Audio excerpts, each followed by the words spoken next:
Systemellä voit tehdä oman linkkipuusi eli Linktreen, jota voi käyttää useissa yhteyksissä, mutta ehkä kaikista yleisin on esimerkiksi Instagramin linkki biossa. Ja siitähän tavallaan muodostuu niin kuin verkkosivu, johon ohjaat ihmiset ja esittelet siinä omia palveluitasi, tuotteitasi.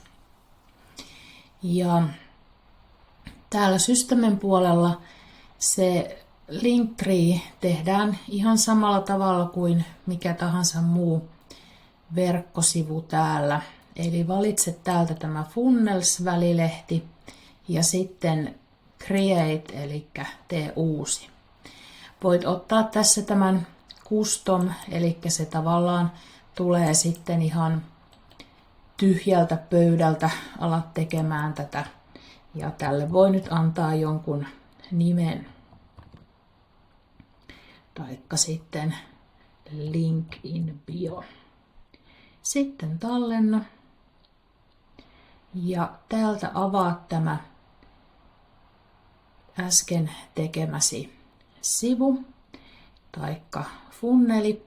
Ja täällä ei tällä hetkellä ole vielä yhtään steppiä, eli tällaista sivua, niin laitapa täältä add step ja sitten voit vaikka kirjoittaa tähän ihan saman. Tämä ei sinällään näy mihinkään eteenpäin ihmisille. Ja sitten tämä tyyppi, niin valitse täältä link in bio, niin saat valmiita pohjia ja save. Ja näin olet nytten täällä vasemmassa valikossa tässä link in bio kohdassa ja Systeme näyttää tässä sinulle mahdollisia valmiita mallipohjia, joiden pohjalta voit lähteä liikkeelle. Tästä kun klikkaat Preview Template, niin voit katsoa miltä nämä näyttävät sitten tietokoneen näytöllä. Monestihan tietysti sitä katsotaan kännykällä, eli se kapenee sitten tämä näkymä tästä, mutta nämä valmiit mallipohjat niin tosi hyvin kyllä skaalautuvat sitten mobiiliinkin. Eli sitten kun olet valinnut sen mallipohjan, minkä haluat, niin sitten silloin klikkaa tästä Select. Ja näin tämä mallipohja tulee sinulle. Voit katsoa tästä View Funnel Step, miltä se näyttää. Ja näitä kaikkia kohtiahan pääset nyt sitten muokkaamaan tästä Edit Page-kohdasta. Ja tämä on hyvin pitkälti samanlaista kuin minkä tahansa muun Systeme-sivun muokkaaminen täällä sivurakentajassa. Eli värejä, fontteja, tekstejä pääset muokkaamaan. Ja tietysti aina sitten tällaisessa painikkeessa tärkeää on asettaa se tavallaan niin kuin verkko-osoite tai se, mihin tämä painike johtaa. Esimerkiksi nyt tässä, jos säilytät tämän, että tämä ensimmäinen painike vie sinun verkkosivullesi, niin silloin tietysti se pitää muuttaa sitten siihen sopimaksi tämä URL.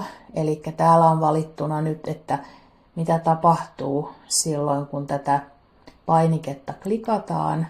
Ja täällä on tämä Open URL valittuna. Tässä on nyt tällainen ehdotelma, mutta tähän voi ihan kirjoittaa sitten sen sivun osoitteen. Ja sitten kun olet tehnyt muutokset, niin muista tallentaa. Ja tässä sitten se osoite, mitä tarvitset, niin muodostuu tähän ja tästä voit sitten kopioida sen. Mutta somessa ja muutenkin niin tämä Systemen osoite on sellainen, että sitä ei kannata jakaa. Se aiheuttaa vähän vaikeuksia siinä kohtaa, eli sinun pitäisi sitten tämä linkkipuu laittaa oman verkko-osoitteesi, oman domainisi alle. Ja tätä loppuosaa pääset muokkaamaan niin, että tämä voi olla sitten vaikka sinun linkin biosi. Mutta tosiaan ennen kuin alat sitä käyttämään, niin muista vaihtaa tämä verkko-osoite omaksesi.